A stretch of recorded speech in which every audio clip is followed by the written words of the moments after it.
جو آیا کریمہ میں نے پڑھی، یا ایھا الذین آمنوا اتقوا اللہ وابتغوا الیہ الوسیلہ وجاہدوا فی سبیلہ لعلکم تفلحون، اس میں ایک آیت میں اللہ رب العزت نے دنیا اور آخرت کی کامیابی کا احاطہ کر دیا، گھیر لیا اسی ایک ہی آیت میں دنیا و آخرت کی کامیابی کیا ہے۔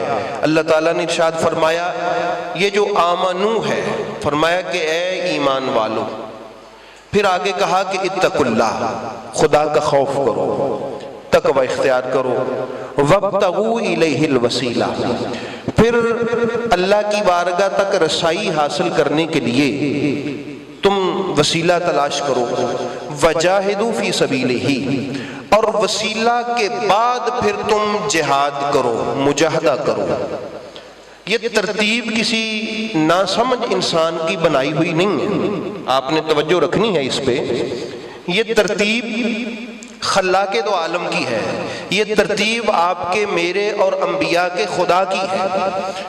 اس نے ترتیب یہ بنائی ہے کہ آمنو کہا، پھر تقوی اس میں لایا، اور اس کے بعد پھر وسیلہ اللہ تعالیٰ نے تلاش کرنے کا کہا، پھر اس کے بعد جا کے مجاہدہ کرنے کا کہا۔ فرمایا یہ ساری ترتیب اس پہ تم اگر چلو تو تم کامیاب ہو، اور ہم نے یہ بتایا بھی اسی لیے ہے لعلکم تفلحون، تاکہ تم دنیا میں بھی کامیاب ہو جاؤ، تم آخرت میں بھی کامیاب ہو جاؤ، اس لیے بتایا ہے۔ تو احباب گرامی، یہ جو آمنو کا لفظ ہے یہ عقائد پہ انسان کی حفاظت کرتا ہے، انسان کے عقائد پر بحث کرتا ہے، انسان کے عقائد کی درستگی اور بہتری کے لیے رہنمائی کرتا ہے۔ آمنو کا جو لفظ ہے، آمنو اے ایمان والو، اس میں عقیدہ آ جاتا ہے سارا۔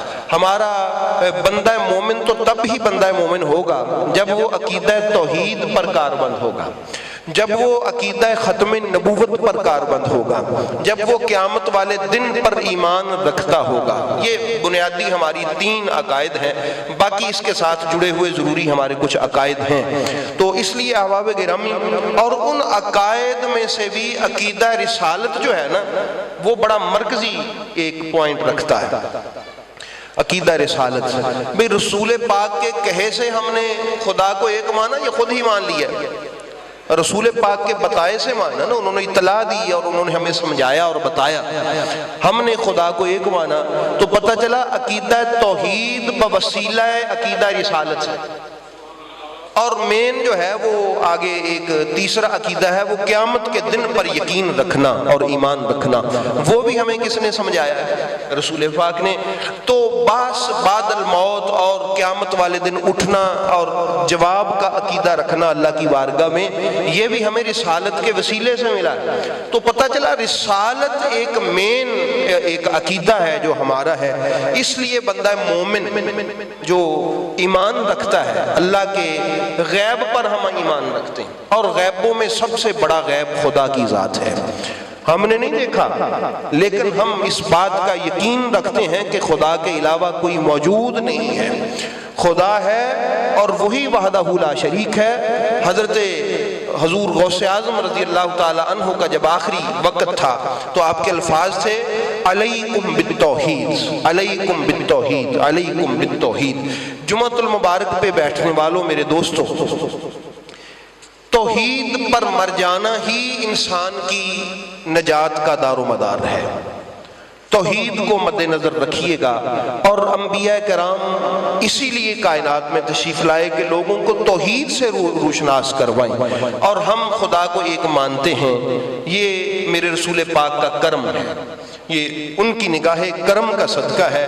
اس لیے ہم جب توحید پر بھی عمل پیرا ہوں گے تو ہم شکریہ اپنے مصطفیٰ کریم علیہ الصلوۃ والسلام کا ادا کریں گے۔ یہ جو عقیدہ رسالت ہے، رسول پاک کی رسالت کو ماننا، رسول پاک تو بظاہر تشریف نہیں ہے لیکن آپ کی رسالت تو موجود ہے۔ سرکار کی رسالت کیا ہے؟ موجود ہے۔ تو احباب گرامی، اللہ کی ذات ہمیں دکھائی نہ دے، رسول پاک علیہ الصلوۃ والسلام کی ذات ہمیں دکھائی نہ دے، قیامت ہمیں دکھائی نہ دے، یؤمنون بالغیب، یہ ایمان کی تعریف میں سے ایک مین تعریف ہے کہ دکھائی دے یا نہ دے، اس پر پکے دل سے صدقے دل سے ایمان رکھنا یہ تمہارے ایمان والا ہونے کی نشانی ہے۔ تو اس لیے میں کہا کرتا ہوں کہ آپ جب کہتے ہیں نا اشہد ان لا الہ الا اللہ، تو اشہد ان لا الہ الا اللہ میں وہ راز ہے۔ آپ آنکھیں بند کر کے پوری کائنات کو اپنے تصور میں لا کے کہیں، ساری زمین، خلا کی ساری وسعتیں اور سما کی ساری بلندیاں اور عرش و کرسی لوح و قلم ہر جگہ کو اپنے ذہن میں لے آئیں آپ۔ تحت و سرا سے عرش اولا اور عرش اولا سے بھی آگے آپ تصور کی آنکھ سے تو جا سکتے ہیں نا۔ ان تصورات کی آنکھ بند کر کے آپ دیکھیں کہ میں نے رسول کریم کے بتائے پر یقین کر کے دیکھا واقعتاً میرے خدا کے علاوہ کوئی بھی موجود نہیں ہے۔ جب یہ تصور کر کے آپ اشہد ان لا الہ الا اللہ کہیں گے، آپ کا ایک بار اشہد ان لا الہ الا اللہ کہنا، اس کا ثواب آپ کے 100 سال کے نوافل سے بڑھ جائے گا۔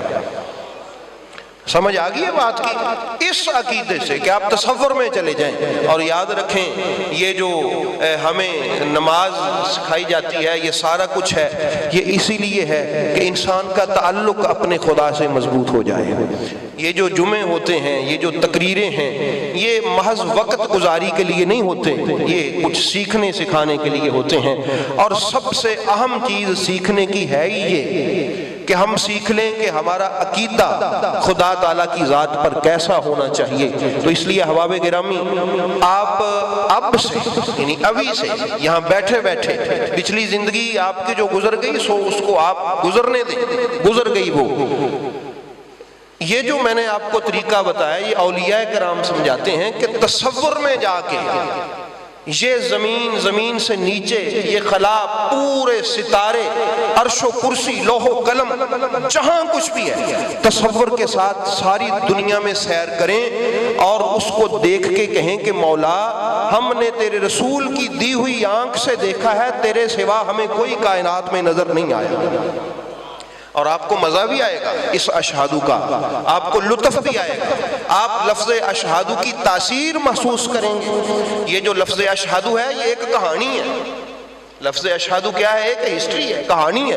رسول پاک علیہ الصلوۃ والسلام کو اللہ تعالیٰ نے ساری کائنات دکھائی، ہر ذرہ دکھایا، اور دکھانے کے بعد پوچھا کہ محبوب کیا کہیں میرے علاوہ بھی کوئی تجھے نظر آیا؟ رسول پاک نے عرض کی مولا اشہد ان لا الہ الا اللہ، میں نے اب تو اپنی آنکھوں سے دیکھ لیا تیرے علاوہ اب اور کوئی مجھے نظر نہیں آیا، تھا تو پہلے بھی کوئی نہیں، اب تو میں دیکھ چکا ہوں کہ تیرے علاوہ ہے ہی کوئی نہیں۔ تو پھر میرے محبوب کریم صلی اللہ علیہ وآلہ وسلم کو انعام بھی یہ ملا کہ اگر ہر ذرے پہ میری ربوبیت ہے تو اشہد ان محمد الرسول اللہ، ہر ذرے پہ تیری رسالت کا جھنڈا لہرا رہا ہوگا۔ تو اس لیے احباب گرامی اس تناظر میں کہ میرے رسول کی رسالت کے علاوہ رسالت بھی کسی کی نہیں ہے، جس طرح اللہ کی ذات ہے نا اسی طرح میرے رسول کی رسالت ہے۔ تو یہ آمنو جو ہے، آمنو یہ ہمارے عقائد پہ گفتگو کرتا ہے۔ اے اللہ کو ایک ماننے والو، اے رسول پاک کو آخری نبی ماننے والو، اے قیامت پر یقین رکھنے والو، یہ آمنو کا ترجمہ، یہ کیا ہے؟ آمنو کا ترجمہ ہے۔ اے باقی رسولوں پر ایمان رکھنے والو، اے اللہ تعالیٰ کی نازل کردہ ساری کتابوں پر ایمان رکھنے والو، یہ سارا آمنو کا ترجمہ ہے۔ آمنو اس پہ گفتگو کرتا ہے۔ تو اس کے بعد فرمایا اتقوا اللہ، اللہ سے ڈرو، یعنی اپنے آپ کو نگرانی میں سمجھو۔ اس کی میں آپ کو ایک مثال دیتا ہوں۔ یہ ہمارے سگنل، ٹریفک سگنل ہے نا، روڈ پہ ٹریفک سگنل ہیں۔ اچھا آپ نے دیکھا ہوگا، میں یعنی وہ بات بتا رہا ہوں جو یعنی اپنی دیکھی ہوئی ہے اور کی ہوئی سمجھ لیں۔ آپ دیکھتے ہیں ہم کہ پولیس مین نہیں کھڑا وہاں پر، وارڈن نہیں کھڑا، بندہ آڑا دوڑا دیکھتا ہے، بندہ چھوٹ وٹ جاتا ہے، وہ وائلیشن کرتا ہے، اشارہ توڑ دیتا ہے۔ کیوں؟ کہتا جی وارڈن نہیں کھڑا۔ کچھ لوگ ہوتے ہیں وہ بڑے پکے ہوتے ہیں، وہ کہتے ہیں ہم نے وائلیشن نہیں کرنی، پتہ نہیں کیمرہ نہ لگا ہو یا چلو نہ بھی لگا، نقصان سے تو بچ جائیں گے، ہو سکتا ہے ایکسیڈنٹ ہی ہو جائے۔ وہ کچھ لوگ ہوتے ہیں، کچھ وائلیشن والے بھی ہوتے ہیں، کہتے ہیں کون سا وہ کھڑا ہے، کون سا دیکھ رہا ہے۔ اور جب وارڈن کھڑا ہو اور رش بھی نہ ہو ابھی سگنل بھی اس کا نہیں ہے جو اس کو دیا کہ گزر جائے، لیکن وہ کھڑا ہے کس لیے؟ کہتا کہ وارڈن نگرانی کر رہا ہے، اگر اس کی آنکھ میں آ گیا تو یقیناً مجھے جرمانہ ہوگا، میرا چلان ہوگا اور نقصان ہوگا، گاڑی بند ہو سکتی ہے، کچھ بھی ہو سکتا ہے۔ یہ کیا ہے؟ یہ اتق اللہ احساس نگرانی کا نام ہے۔ اتق اللہ کیا ہے؟ احساس نگرانی کا نام ہے۔ آپ یوں سمجھیں کہ ہم ٹریفک سگنل پہ کھڑے ہیں اور ہمیں وہاں سے مثلاً جانے کی اجازت نہیں ہے ابھی، آپ سمجھیں کہ اللہ دیکھ رہا ہے۔ اگر ہم گزرے تو وائلیشن ہوگی اور اس کا جرمانہ بھی ہو سکتا ہے، سزا بھی ہو سکتی ہے، کچھ بھی ہو سکتا ہے جو اللہ تعالیٰ چاہے معاف بھی کر سکتا ہے۔ یہ جو اتق اللہ ہے یہ احساس نگرانی کا نام ہے۔ کس کا نام ہے؟ احساس نگرانی کا نام ہے کہ آپ اپنے اندر یہ احساس پیدا کر لیں کہ میں واچ ہو رہا ہوں، میں دیکھا جا رہا ہوں، مجھے اللہ تعالیٰ نے میرے اوپر کیمرہ لگایا ہوا ہے اور وہ خود دیکھ رہا ہے، اور اس نے اپنے وارڈن بھی کھڑے کیے ہوئے ہیں یہ جو ہر وقت ہمارے ساتھ ہیں، اور میں نوٹ ہو رہا ہوں، میں لکھا جا رہا ہوں، میری مووی بن رہی ہے، میں ہر وقت کیپچر کیا جا رہا ہوں۔ یہ اتق اللہ، یہ کیا ہے؟ یہ اتق اللہ ہے۔ فرمایا اے ایمان والو اپنی ذات میں احساس نگرانی پیدا کر لو۔ اپنی ذات میں کیا پیدا کر لو؟ احساس نگرانی پیدا کر لو کہ مجھے واچ کیا جا رہا ہے۔ تو جب تم یہ احساس کر لو گے یہ ہو ہی نہیں سکتا تم وائلیشن کرو، تم کوئی اصول توڑ دو، تم کوئی ایسا کام کر دو۔ تو احباب گرامی، اللہ تعالیٰ یہ آج کے جمعۃ المبارک کی اس نشست میں، رمضان شریف ہے، دل نرم ہے، رمضان شریف میں عبادت کی طرف دل مائل ہے، مسجدوں کی طرف دل مائل ہے، سجدے کی طرف دل مائل ہے، تلاوت کی طرف دل مائل ہے۔ جب ان نرمی کے ایام میں ایسی بات ہم اپنے اندر بٹھا لیں گے، آج کے جمعۃ المبارک سے یہ میسج لے کے جائیں گے، تو یقیناً وہ پورا سال ہمیں کام دے گی۔ بات سمجھ گئے ہو؟ یہ بات آپ نے ذہن میں رکھ کے جانا ہے۔ الحمدللہ میں اور آپ ہم مسلمان ہیں، ہر مسلمان اس بات کو بخوبی سمجھتا ہے، لیکن ہم اس کو تجدید کریں گے، ہم اس بات کو ریپیٹ کریں گے، ہم اس اپنے جذبے کو تازہ کریں گے کہ واقعتاً ہمیں دیکھا جا رہا ہے، ہمیں واچ کیا جا رہا ہے، ہمیں نگرانی کی جا رہی ہے، ہمیں نوٹ کیا جا رہا ہے۔ اگر ہم کوئی ایسا کام کریں گے تو یقیناً سزا کا موجب ہوگا۔ اس لیے احباب گرامی، اللہ تعالیٰ اس آیت میں پہلے عقیدے پر کہ اپنا عقیدہ درست رکھو، اور اس کے بعد کہا کہ اتق اللہ، تم اپنے اندر احساس نگرانی پیدا کر لو۔ خدا کے خوف سے مراد یہ ہے کہ خدا تعالیٰ محبت سے مجھے دیکھ رہا ہے۔ کیا کر رہا ہے؟ محبت سے، یعنی غضب سے نہیں، سختی سے نہیں، محبت سے۔ آپ احساس محبت سے جب یہ اپنے اندر پیدا کر لیں گے، اس کا نقصان یہ نہیں ہوگا کہ آپ کو اللہ تعالیٰ سے ڈر لگنے لگے گا، اس کا فائدہ یہ ہوگا کہ اللہ سے محبت بڑھنا شروع ہو جائے گی کہ جب وہ محبت سے مجھے دیکھتا ہے تو میں کیوں نہ محبت کے ساتھ اس کے سامنے وقت گزاروں۔ اگر کوئی ہو بھی جائے تو اللہ تعالیٰ سے بندہ معافی مانگتا ہے۔ اس لیے احباب گرامی، یا ایھا الذین آمنوا اتقوا اللہ، یہ اتق اللہ عقائد کی درستگی پر روشنی ڈالتا ہے۔ کس پر؟ کردار کی، عقائد کی، بندے کی سیرت کی درستگی پر روشنی ڈالتا ہے۔ آمنو اس کے اعمال کی درستگی پہ روشنی ڈالتا ہے۔ آگے فرمایا وابتغوا الیہ الوسیلہ، جب تم اپنے اعمال بھی درست کر لو، احساس ذمہ داری اور احساس نگرانی پیدا کر لو، عقائد بھی درست کر لو، پھر ایسا ہے کہ خدا رسائی کے لیے، اللہ تک پہنچنے کے لیے، اللہ کے قریب ہونے کے لیے، اس کی بارگاہ میں اپنے آپ کو پیش کرنے کے لیے وسیلہ تلاش کرو۔ کیا کرو؟ وسیلہ تلاش کرو۔ یہ ترتیب دیکھیں، بہت خوبصورت ترتیب ہے۔ یہ نہیں ہے کہ تم وسیلے سے شروع ہو جاؤ، نہیں، فرمایا عقائد، اعمال کی درستگی، یعنی یہ سارا تقوی اس میں آ گیا۔ اس کے بعد تمہیں ایک ایسے وسیلے کی ضرورت ہے جو تمہیں خدا تک لے جائے۔ کہاں لے جائے؟ خدا تک لے جائے۔ تو آپ صحابہ کرام رضوان اللہ تعالی علیہم اجمعین سے دیکھ سکتے ہیں، وہاں سے ہی سلسلہ مرشد شروع ہوتا ہے رسول کریم صلی اللہ علیہ وآلہ وسلم کا۔ تو احباب گرامی وہ سارا کچھ تھے، لیکن اپنے آپ کو رسول کے پاک کی چوکھٹ پہ گرا دیتے تھے۔ وسیلہ کیا ہے؟ وسیلہ جائز ہے، وسیلہ جائز نہیں ہے، یہ میرا ٹاپک نہیں ہے۔ بس یہ ذہن میں رکھیے گا کہ وسیلہ ایک ایسی چیز ہے کہ جس کے بغیر خدا کی بارگاہ تک رسائی حاصل نہیں ہو سکتی، کیونکہ اللہ کی بارگاہ کا سفر بڑا لمبا ہے۔ لوگ کہتے ہیں جی، یہ جو کہتے ہیں تو کسی ولی کا مرید ہو، شاہ اسماعیل دہلوی اہل حدیثوں کے بڑے جو عالم ہیں، ان کی کتاب ہے صراط مستقیم، اس میں انہوں نے لکھا ہے اس آیہ کریمہ کے تحت، شاہ ولی اللہ محدث دہلوی ہمارے بزرگ تو الحمدللہ انہوں نے اس آیہ کریمہ کی شرح میں انہوں نے لکھا ہے، اس سے مراد کامل مرشد ہے۔ یہ جو ہے نا کہ انسان عقائد و اعمال کی درستگی کے بعد وسیلہ تلاش کرے اللہ کی بارگاہ تک جانے کا، اس سے مراد کامل مرشد ہے۔ لوگ کہتے ہیں کہ وہ جی ایسا ہے کہ مرشد نے بھی تو نیک کاموں کا حکم دینا ہوتا ہے تو وہ آپ کریں، کوئی ایسا مسئلہ نہیں ہے۔ احباب گرامی معاملہ یہ ہے کہ قیامت کے منازل جو ہیں وہ بڑی عجیب و غریب ہیں، ہماری سمجھ سے بالا تر ہیں۔ ہماری زندگی کے اعمال وہ لمبا سفر طے نہیں کروا سکتے، اور روحانی طور پہ قیامت کے علاوہ وہ بات آپ نے ذہن میں رکھنی ہے کہ ہمیں وہاں پر یقیناً ضرورت محسوس ہوگی، یقیناً ضرورت محسوس ہوگی۔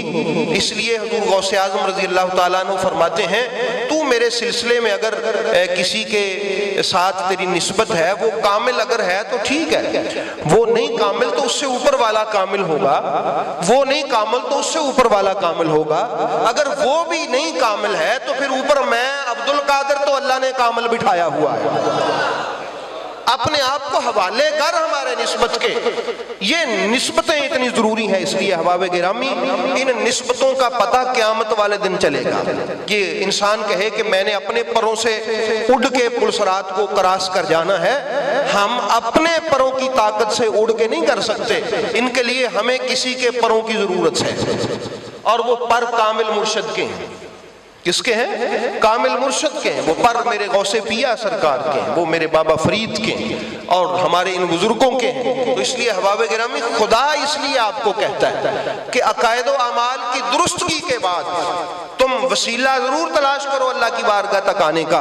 اور یہ بھی ذہن میں رکھیں کہ خدا کی بارگاہ کے بارے میں آپ شاید تصور نہیں کر سکتے، عام لوگ چونکہ اس فیلڈ کے نہیں ہوتے، ان کو پتہ نہیں ہوتا کہ یہ کیا ہے۔ اللہ تعالیٰ کی بارگاہ پتہ کتنا لمبا سفر ہے، کروڑوں سالوں کا سفر ہے یہ جو روحانیت کا ہے، کتنا؟ کروڑوں اربوں سالوں کا سفر ہے، جس کی ایک بندہ مومن کو ضرورت ہوتی ہے کرنے کی، تو وہ انسان خود سے نہیں کر سکتا، وہ کسی کے کروانے سے کر سکتا ہے۔ سمجھ آئی؟ تو اس لیے اللہ نے کہا وسیلہ تلاش کرو۔ اور ویسے بھی دعا مانگنے میں وسیلہ یہ ہے جو حضرت آدم علیہ السلام نے مانگی تھی۔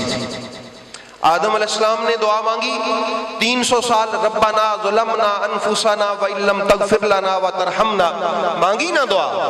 300 سال بعد اللہ کے سکھانے سے پھر دعا مانگی۔ جبریل آیا، جبریل نے یاد دہانی کروائی، پھر وہ لفظ کہے، وہ الفاظ تفسیر الدر المنصور میں حضرت عبداللہ ابن عباس رضی اللہ تعالی عنہما نے لکھے موجود ہیں۔ میں پوری ذمہ داری سے عرض کرتا ہوں کہ یا اللہ، تجھے محمد مصطفیٰ کا واسطہ، تجھے علی المرتضیٰ کا واسطہ، تجھے سیدہ فاطمہ زہرا کا واسطہ، تجھے حسنین کریمین کا واسطہ، آدم پر کرم فرما۔ یہ وہ 5 نفوس قدسیہ تھے کہ جن کے نام لے کے آپ کے اور میرے بابا آدم علیہ السلام نے، ہمارے جد امجد نے، ہمارے دادا نے، ہمارے باپ نے اللہ سے ان کے وسیلے سے دعا مانگی، اور اپنی قیامت تک آنے والی ساری اولاد کو یہ سکھا دیا کہ جب کوئی کام ایسا کر بیٹھو، کوئی وائلیشن کر بیٹھو، کوئی غلطی ہو جائے تم سے، کوئی ایسا معاملہ سرزد ہو جائے، تو پھر یہ وہ نام ہیں جن سے اللہ راضی ہو جاتا ہے، جن سے اللہ خوش ہو جاتا ہے۔ یہ آدم علیہ السلام نے سکھا دیا، ورنہ آدم علیہ السلام اللہ کے نبی ہیں، معصوم ہیں، بے گناہ ہیں، ان سے کوئی گناہ نہیں ہوا۔ یہ سارا سلسلہ کیوں کیا گیا؟ اللہ تعالیٰ کا ان کو کہنا کہ زمین پر جاؤ میں ناراض ہوں، اور ان کا 300 سال رونا، اور پھر ان لفظوں سے اللہ کا راضی ہونا، یہ پوری ایک مشق تھی انسانیت کے لیے، پوری ایک مشق تھی۔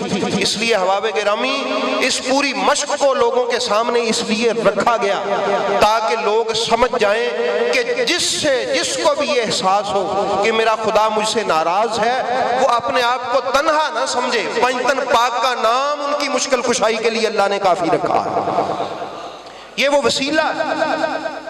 اللہ نے فرمایا تم وسیلہ تلاش کرو، یہ قرآن کریم کے الفاظ ہیں، اور اس کے بعد یہ آپ نے ذہن میں رکھنا ہے۔ اس لیے احباب گرامی اس کے بعد آخری سٹیپ اس کا جو ہے آیا کریمہ کا، وہ کیا ہے؟ وَجَاهِدُوا فِي سَبِيلِهِ، کہ مجاہدہ کرو۔ کیا کرو؟ یہ میری گفتگو کا جو آخری سٹیپ ہے وہ چل رہا ہے، مجاہدہ کرو، جہاد کرو۔ یہ جہاد کی تو بڑی قسمیں ہیں، ایک بارڈر پہ جہاد ہے، وہ جہاد ہو رہا ہے، یہاں وہ بڑا افضل و اعلیٰ جہاد ہے، اس کی بڑی برکات ہیں، اور مسلمان ہر وقت اس کے لیے تیار ہیں۔ ہم بھی عرض کرتے ہیں کہ مولا اگر اسلامی سرحدوں پر کوئی ایسا وقت آئے اور جہاد کے لیے ہماری ضرورت پیش ہو تو مولا ہمیں بھی توفیق عطا فرمانا۔ یہ دعا ہر مسلمان کو کرنی چاہیے۔ رسول پاک علیہ السلام نے فرمایا کہ وہ بھی کیسا مومن ہے جو جہاد کی تمنا ہی نہ کرے، تو ہم کرتے ہیں۔ اچھا، اب وہ باہر والا جہاد ہے، اس سے پہلے اللہ تعالیٰ اور اس کا رسول فرماتا ہے اندر جہاد کرو، ایک کیا کرو؟ اندر ایک جہاد کرو۔ اچھا، اس کی میں آپ کو ایک مثال دیتا ہوں۔ یہ جو عبادات ہیں یہ بھی جہاد ہے۔ یہ جو جہاں یہ بنا ہوا ہے اس کو آپ کیا کہتے ہیں؟ محراب۔ کیا کہتے ہیں؟ ویسے یہ یعنی شروع میں رسول پاک کے دور میں یہ نہیں ہوتا تھا، رسول پاک کے دور میں یا رسول پاک کے دور سے پہلے اذ نادا زکریا فی المحراب، پڑھتے نا قرآن پاک میں، محراب کہتے ہیں عبادت والی جگہ کو۔ کس کو کہتے ہیں؟ جن کے سجدے کو محراب کعبہ جو کی، وہ کوئی ایسا محراب تھا؟ نہیں، وہ کعبے کی عبادت والی وہ جو جگہ ہے جس جگہ نے بھی میرے مصطفیٰ کریم کو سجدہ کیا، محبت والا، تعظیم والا، صحیح ہے؟ یہ محراب ہے حرب سے، حرب بڑی توجہ طلب بات ہے، یہ بات ذہن میں رکھ کے جائیے گا۔ محراب کس سے ہے؟ حرب سے۔ حرب، حرب کہتے ہیں عربی میں جنگ کو۔ حرب کس کو کہتے ہیں؟ محراب جنگ کی جگہ، اس میں فاعل سے ہے۔ محراب کس کو کہتے ہیں؟ جنگ کی۔ بھئی اب یہ آپ جہاں کھڑے ہیں یہ آپ کا محراب ہے، جس جگہ پہ آپ کھڑے ہو کے نماز پڑھیں گے، یا گھر میں جہاں آپ مصلی ڈال کے نماز پڑھتے ہیں وہ وہاں آپ کا محراب ہے۔ یہ صف میں کھڑے ہیں آپ کی اپنی جگہ، یہ آپ کا محراب ہے۔ ایتھے کہہ رہی ہیں چھریاں کواڑیاں چل رہی ہیں۔ محراب کا عربی معنی جنگ کی جگہ۔ محراب کا عربی میں معنی کیا ہے؟ جنگ کی جگہ۔ یہ مصلی پہ کون سی جنگ ہے؟ فرمایا یہی تو وہ جنگ ہے، اپنے آپ کو اچھا سمجھنا، اپنے آپ کو بہتر سمجھنا، تکبر کرنا، خود نمائی، خود ستائی، یہ ساری چیزیں، لوگوں کو حقیر سمجھنا، ذلیل سمجھنا، پست سمجھنا، اپنے آپ کو نیک سمجھنا، کسی کو گناہگار سمجھنا، یہ ساری چیزیں تھیں۔ پھر کیا ہوا؟ بندہ آ کے محراب میں کھڑا ہوا، یعنی عبادت والی جگہ پہ۔ اب نفس کی اور اس کی جنگ شروع ہو گئی۔ اس کو اب یہ بندہ بتانے لگا کہ تو ذلیل ہے، تو پس ہے۔ اب وہ اس بات پہ ڈٹا ہوا تھا کہ میں اچھا ہوں، میں چنگا ہوں، میں بڑا نیک ہوں۔ یہ اس کو کہہ رہا تھا نہیں، تو متکبر ہے، تو غرور کرنے والا ہے، تیرے اندر خود نمائی ہے، تیرے اندر خود ستائی ہے، نمائش رکھتا ہے، اپنے آپ کو نیک سمجھتا ہے۔ یہ نفس کے ساتھ برسر پیکار ہے۔ احباب گرامی یہ جنگ جاری تھی، بندہ جھکا، نفس ہارا، سر سجدے میں گیا، اللہ کی رحمت جیت گئی۔ سر سجدے میں گیا، اللہ کی رحمت جیت گئی، نفس کو شکست ہوئی، نفس نے سرنڈر کر دیا، ہاتھ کھڑے کر دیے، نفس نے گھٹنے ٹیک دیے، اللہ کی رحمت کو فتح ہوئی۔ اس بندے کے بدن پہ جنگ جاری تھی، نفس کی اور اللہ کی رحمت کی، لیکن نفس جو تھا وہ ہار گیا۔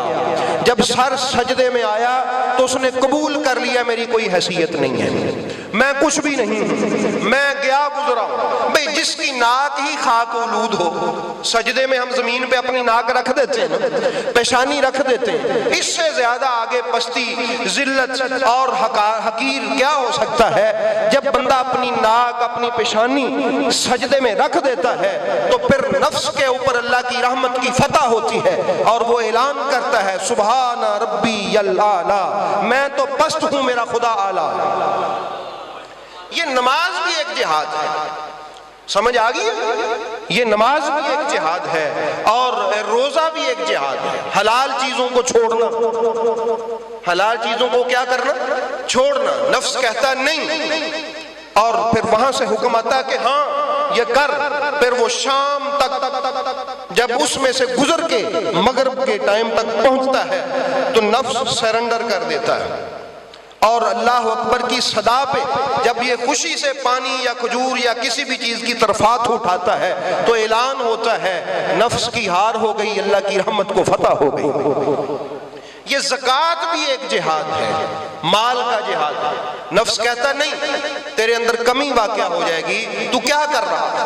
صدقات و خیرات، یہ بھی ایک جہاد ہے، حج بھی ایک جہاد ہے۔ تو اس لیے احباب گرامی اللہ تعالیٰ ارشاد فرماتا ہے وَجَاهِدُوا فِي سَبِيلِهِ، عقائد درست کرو، اعمال درست کرو، وسیلہ تلاش کرو، اور پھر اپنے آپ سے جنگ کرو اللہ کے راستے میں۔ کیا کرو؟ اپنے آپ سے جنگ کرو اللہ کے راستے میں اپنے آپ سے۔ تو یہ اللہ تعالیٰ ہمیں سمجھا رہا ہے یا اللہ اگر یہ سارا کچھ کریں تو ہوگا کیا؟ فرمایا لعلکم تفلحون، ہوگا یہ کہ میں لکھ دوں گا کہ یہ بندہ دنیا سے کامیاب آیا ہے، یہ دنیا سے بندہ کیا آیا ہے؟ کامیاب آیا ہے۔ تو احباب گرامی اس لیے اب آپ نے، میں نے، ہم نے، سب نے کوشش تو کرنی ہے نا کامیابی کی۔ بھی کوئی بندہ بزنس کرتا ہے تو وہ اس کی کامیابی کی کوشش کرتا ہے کہ نہیں؟ کوئی دکان ڈالتا ہے، کھول لیتا ہے، وہ اس کی کامیابی کی کوشش کرتا ہے۔ کوئی مدرسہ چلاتا ہے، وہ اس کی کامیابی کی کوشش کرتا ہے۔ کوئی مسجد بناتا ہے، وہ اس کی کامیابی کی کوشش کرتا ہے۔ بھی ہم نے بھی اپنا ایک سیٹ اپ بنانا ہے قبر سے لے کے حشر تک، اس کے لیے ہم نے کیا کرنا ہے؟ اللہ پاک فرماتا ہے آمنو، عقائد اور اتقو، اپنے اعمال درست کرو، وابتغوا الیہ الوسیلہ، میں خدا نے تمہیں بنایا ہے، میں ہی تمہیں کامیابی کا گور سکھا رہا ہوں۔ پھر بغیر وسیلے کے نہیں، پھر وسیلہ تلاش کرو اللہ کی بارگاہ تک پہنچنے کے لیے۔ اور پھر اس کے بعد فرمایا وَجَاهِدُوا فِي سَبِيلِهِ، اور تم عبادات کے ذریعے سے، خیرات کے ذریعے سے، صدقات کے ذریعے سے، اپنے آپ کو حقیر جاننے کے ذریعے سے، اپنے آپ کو اچھا سمجھنا، نیک سمجھنا، دوسروں سے بہتر جان لینا، اپنے کسی کو حقیر جاننا، پست جاننا، کسی کو برا جاننا، فرمایا یہ وہ ساری چیزیں ہیں جو نفس کی آواز ہے۔ اور جب بندہ سجدے میں گر کے سر ہی رکھ دیتا ہے تو اس سے حقیر کون ہو سکتا ہے؟ یہ جنگ ہے اپنے آپ سے۔ تو اس لیے احباب گرامی اللہ تعالیٰ نے خود ہی ارشاد فرمایا انما المؤمنون الذین آمنوا ثم لم یرتابوا، ایمان والا وہ ہے جو ایمان لانے کے بعد کبھی اللہ پہ شک نہ کرے۔ کبھی اللہ پر شک، جس نے شک کیا اس کا ایمان نہیں ہے، شک کرنے والے کا ایمان نہیں ہے۔ بابا جی وارث شاہ صاحب فرماتے ہیں کہ جنہیں شک کیتا وہ گمراہ ہو گئے، پڑھ کے ویخ والد علین قاضی، کہ شک اور یہ جو شیطان ہے یہ اس کا کام کیا ہے؟ شک پیدا کرنا، وسوسے ڈالنا، کبھی اللہ کی ذات کے بارے میں، کبھی رسول پاک کی ذات کے بارے میں، کبھی قیامت کے بارے میں، کبھی کسی چیز کے بارے میں وسوسے ڈالنا، کبھی ولایت کے بارے میں، کبھی امامت کے بارے میں، کبھی صحابیت کے بارے میں، کبھی رسالت کے بارے میں۔ یہ شیطان کا کام ہے، شکوک و شبہات پیدا کرنا۔ میرا جب خالق ہے تو رازق بھی میرا وہی ہے، اس کو شک نہ ہو کہ پتہ نہیں رزق مجھے کہیں اور سے ملے گا، پیدا مجھے خدا نے کیا ہے۔ رسول پہ شک نہ ہو قیامت پہ شک نہ ہو، یہ ساری چیزیں ہیں۔ تو جب وہ شک سے پاک ہو گیا تو اللہ نے فرمایا میری نظر میں وہ ایمان والا ہو گیا۔ آمن ثم لم یرتابوا، یہ اللہ تعالیٰ کے اپنے الفاظ ہیں قرآن کریم میں، کہ ایمان لایا اور پھر اس کے دل سے کبھی شک نہ گزرا، خدا کی ذات کے بارے میں کسی قسم کا بھی شک، رسول کے بارے میں کسی قسم کا شک، قیامت کے بارے میں کسی قسم کا شک، یہ ذہن میں رکھیے گا۔ تو جس کے دل میں خدا کے بارے میں، رسول پاک کے بارے میں، قیامت کے بارے میں کوئی شک گزر گیا، اللہ پاک نے فرمایا وہ ایمان والوں میں نہیں ہے۔ کن میں نہیں ہے؟ اس کا ایمان کامل نہیں ہے۔ تو کامل ایمان کی خود اللہ نے تعریف فرمائی۔ اس لیے احباب گرامی، رمضان شریف کے ان پربہار لمحات میں، ان برکت والے لمحات میں اللہ تعالیٰ کو راضی کریں اور شک کے کانٹے دل سے نکال پھینکیں کہ اگر پیدا اس نے کیا ہے تو پالنا بھی اسی نہیں ہے، رزق بھی اسی نے دینا ہے، یہ مجھے کسی اور نے نہیں دینا۔ میرا رسول بڑی شانوں والا ہے، اس سے بڑی شان اللہ کی مخلوق میں کسی کی نہیں ہے، سب سے بڑی شان میرے مصطفیٰ کریم علیہ الصلوۃ والسلام کی ہے۔ اس لیے احباب گرامی، رسول کریم علیہ الصلوۃ والسلام اور قیامت پر یقین رکھنے سے کیا ہوگا؟ کسی کے ساتھ ہم زیادتی نہیں کریں گے۔ جب یؤمنون بالغیب، فرمایا بالآخرۃ ہم یوقنون، کہ قیامت پر وہ شک نہیں کرتے، ایمان پکا ایمان رکھتے ہیں، یقین رکھتے ہیں۔ یہ ایمان کی نشانی ہے۔ اس کی تفسیر میں تو پھر بندہ کرتا کیا ہے؟ کسی سے ظلم نہیں کرتا، کسی سے زیادتی نہیں کرتا، کسی کا ناحق مال نہیں چھینتا، کسی پر وہ بالکل کسی قسم کی زیادتی نہیں کر سکتا۔ کیوں؟ اس کو پتہ ہے کہ قیامت کا بھی ایک دن آئے گا۔ تو اس لیے احباب گرامی، اللہ تعالیٰ ہمیں یہ بات سمجھ لینے کی توفیق عطا فرمائے۔